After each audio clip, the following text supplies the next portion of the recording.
Cancer किंवा कर्करोगाचं प्रमाण किती वेगानं वाढतंय हे मी वेगळं सांगायची गरज नाही. आपण ते रोज आपल्या घरामध्ये, सोसायटीमध्ये, ऑफिसमध्ये पाहतोच आहोत. याची कारणं आपल्याला हळूहळू समजू लागलेली आहेत. पण मुख्यत्वे हा आजार आपल्या जीवनशैलीमुळे उद्भवणारा आजार आहे हे आता लक्षात आलेलं आहे. आपल्या जगण्यामध्ये आपण थोडे थोडे बदल करू शकलो तर या रोगापासून आपला बचाव करू शकू. कॅन्सरची आकडेवारी भयानक आहे, पण या अंधारामध्ये आपल्याला एकच प्रकाश आहे, तो म्हणजे विज्ञानाचा. आपण या कर्कवृत्ताची मुसाफिरी या मालिकेतून समजून घेणार आहोत कॅन्सरचा भूतकाळ, कॅन्सरचा वर्तमान काळ आणि कॅन्सरचा भविष्यकाळ देखील, आणि तोही अगदी गोष्टींच्या स्वरूपात मनोरंजक रीतीने. या माहितीतून एका व्यक्तीची जरी कॅन्सरच्या संकटातून सुटका झाली तरी खूप आहे. तेव्हा चला बघूया कर्कवृत्ताची मुसाफिरी आपल्या आवडत्या डॉक्टर शेखर कुलकर्णी या यूट्यूब चॅनलवर. आपल्या मित्रांना, नातेवाईकांना ही माहिती फॉरवर्ड करायला विसरू नका, कारण कॅन्सरची आकडेवारी आपल्याला जर खोटी पाडायची असेल तर सर्वांना मिळून एकत्र येऊन ही ज्ञान मनोरंजनाची मुसाफिरी करावी लागेल. कर्कवृत्ताची मुसाफिरी. नमस्कार, मी डॉक्टर शेखर कुलकर्णी. गेली 25 वर्षाहून अधिक ब्रेस्ट सर्जन म्हणून मी काम करतोय. या काळामध्ये अनेक गुरुजनांकडून, रुग्णांकडून, अनेक ग्रंथांच्या वाचनातून, अनेक कॉन्फरन्समधून आणि अनेक विद्यार्थ्यांकडून देखील मी जे काही अनुभव घेतले, जे ज्ञान मिळवलं, ते तुमच्यासमोर मांडतोय. तुम्हाला आवडेल आणि तुम्हाला मुख्य म्हणजे उपयोगी पडेल अशी आशा आहे.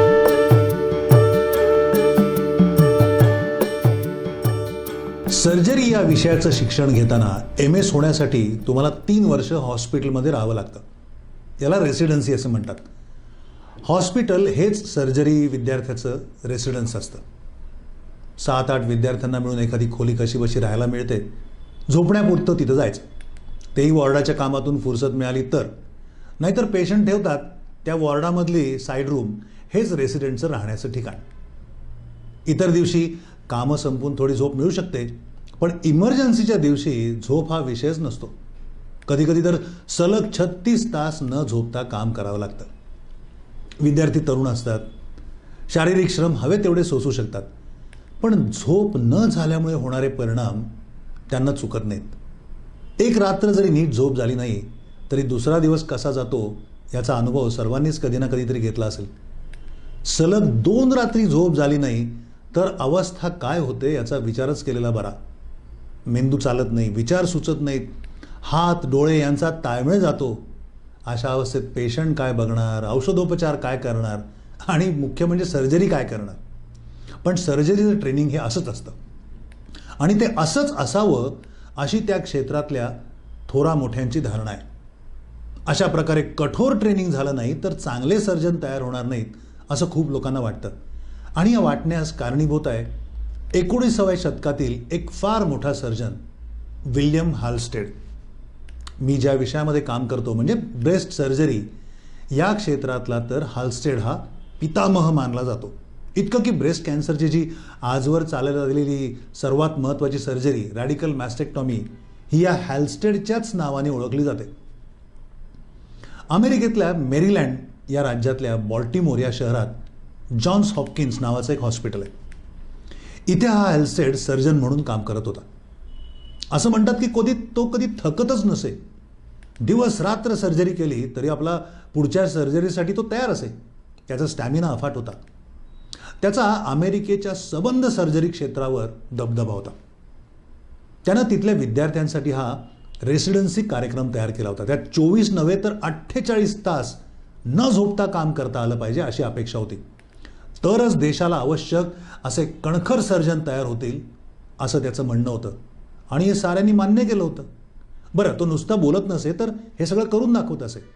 भल्या भल्या तरुणांना लाजवेल अशा त्याच्या या शक्तीचं रहस्य कालांतराने उलगडलं. ते म्हणजे त्याला कोकेनचं व्यसन होतं आणि तो नशेत असला की त्याला वाटेल तेवढा वेळ न झोपता न थकता काम करता येत असे. त्याने एकदा या व्यसनातून बाहेर पडण्यासाठी स्वतःचं नाव बदलून एका व्यसनमुक्ती केंद्रात दाखल करून घेतलं होतं. तिथं काही दिवस उपचार घेऊन तो बाहेर पडला. त्याला तेव्हा कोकेनसोबतच मॉर्फिनचंही व्यसन चढलेलं होतं. तर असा हा अल्स्टेड आणि त्यानं आखून दिलेली सर्जरीची अभ्यासक्रमाची राक्षसी रचना. राक्षसी अशा करतं की कुठल्याही नॉर्मल माणसाला ही झेपूच शकत नाही. माणसाला झोपेची इतकी नितांत आवश्यकता असते की आपल्या 75 वर्षाच्या सुमारे आयुष्यामध्ये आपण 25 वर्ष झोपून काढतो. ती न काढली तर माणसाला जगताच येणार नाही. आपल्याला cancer, diabetes, blood pressure, dementia असे रोग होऊच नाही असं वाटत असेल तर त्यासाठीचा सर्वात रामबाण उपाय आहे रोज रात्रीची 7 ते 8 तास झोप घेणं. रात्रीची बरं का, ऑफिसातली नव्हे. झोप काय, जागेपणा काय, हे सगळं घड्याळाप्रमाणे चालत असतं. आणि घड्याळ कुठलं तर भिंतीवरचं नव्हे, तर मनुष्याच्या आतलं जैविक घड्याळ, बायोलॉजिकल क्लॉक. सूर्य उगवला की या घड्याळाची सकाळ होते आणि सूर्य मावळला आणि हळूहळू अंधार व्हायला लागला की या घड्याळाची रात्र होऊ लागते. लांबचा विमान प्रवास करून आलं की खूप लोकांना याचा अनुभव येतो. आपण ज्या ठिकाणी असू तिथं भलेही कुठलीही वेळ चालू असू दे, आपलं शरीर आपल्या जैविक घड्याळाप्रमाणे चालू राहतं आणि मग आपल्याला जेटलॅग होतो. मग तो बरा होण्यासाठी सूर्योदय सूर्यास्ताची काही आवर्तनं होऊन जावी लागतात आणि मग कुठं आपला आंतरिक घड्याळ नव्या जागेला सेट होतं. झोप ही आपल्या आरोग्याची गुरुकिल्ली आहे असं म्हटलं तरी साधारण असं दिसून आलेलं आहे की बहुतेक लोक, जवळपास 40% लोक गरजेपेक्षा कमी झोप घेतात. आणि जसजसं वय वाढत जातं तसतसं या झोपेचं प्रमाण अजून कमी होत जातं. याचा अर्थ असा नव्हे की वय वाढलं म्हणजे झोपेची आवश्यकता कमी होत जाते, मुळीच नाही. अगदी तान्ह्या बाळांमध्ये 16-17 तास झोप असते, मग लहान मुलांमध्ये ती 10-12 तास होत असते.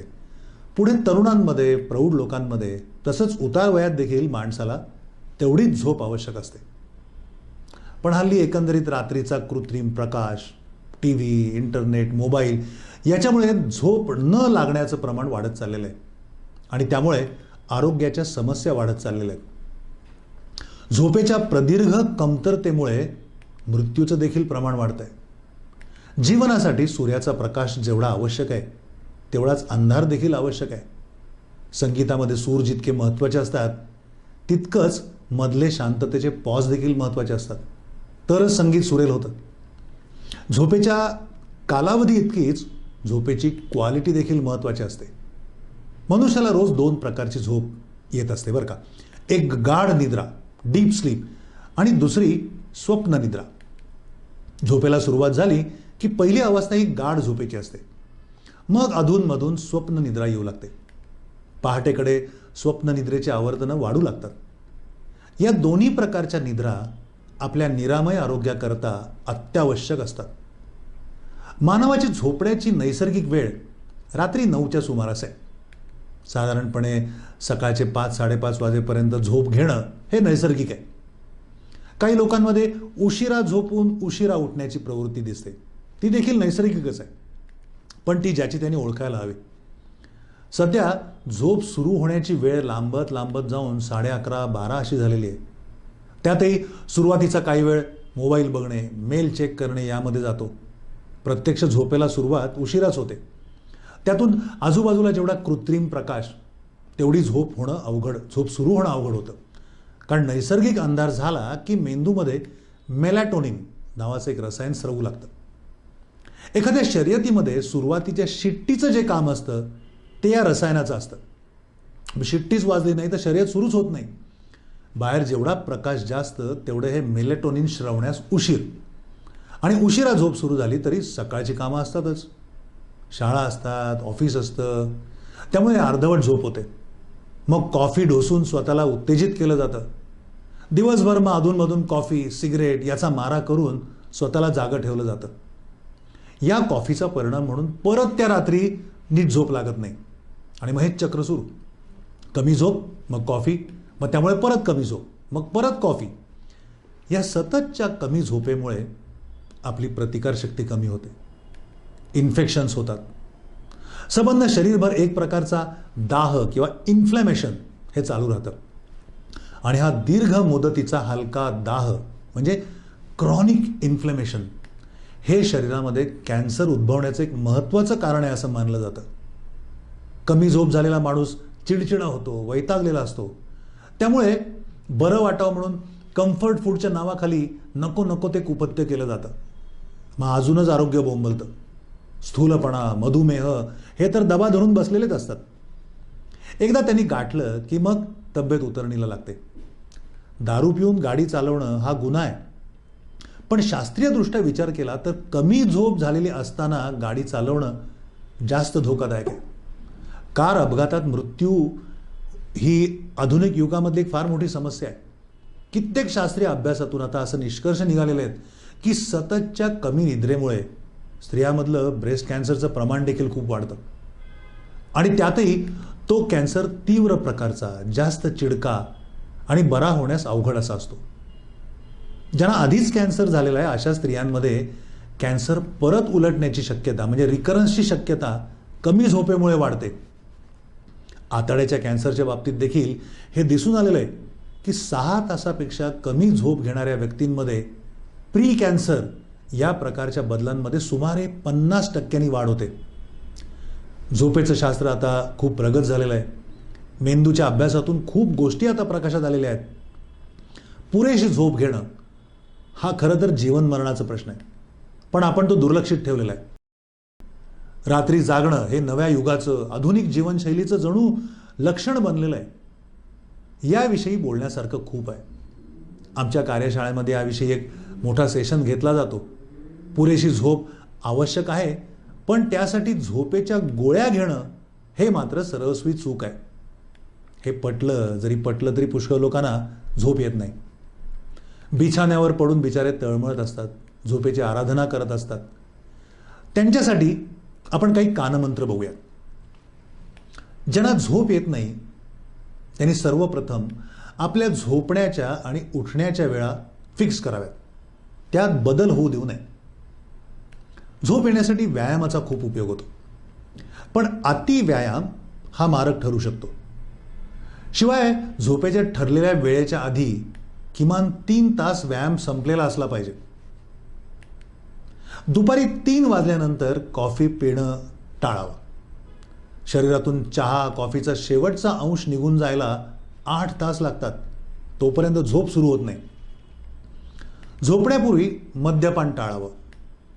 अगदी हलकं मद्यपान कधी कधी शरीर शिथिल करण्यास मदत करतं, पण जर हा डोस जास्त झाला की स्वप्न निद्रेवर प्रतिकूल परिणाम होतो आणि मग झोपेची क्वालिटी कमी होते. रात्रीच्या वेळेस खूप जड जेवण हे झोपेला हानिकारक असतं. काही औषधं झोपेच्या चक्रामध्ये बिघाड करतात. आपल्या डॉक्टरांना विचारून अशी औषधं शक्य असल्यास बदलून घ्यावीत. दुपारी 3 नंतर झोपणं टाळावं.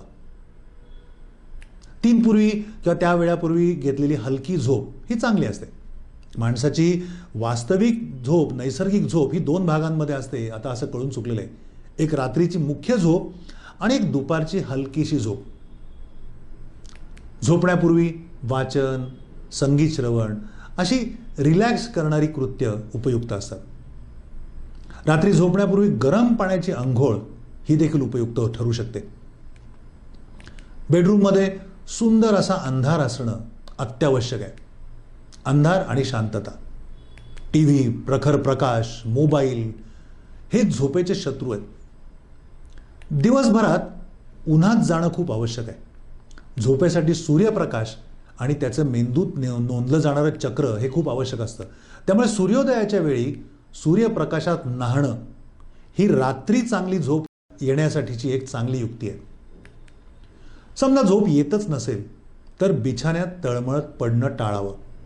त्याऐवजी उठून एखादी रिलॅक्स होणारी गोष्ट करावी. आणि एवढं करून झोप येत नसेल तर सरळ झोपेच्या एक्सपर्ट डॉक्टरकडे जावं. अंगावर काढू नये. स्वतः औषधं तर चुकूनही घेऊ नयेत. तेव्हा मस्त जगा आणि मस्त आरोग्यपूर्ण आयुष्यासाठी मस्त झोप.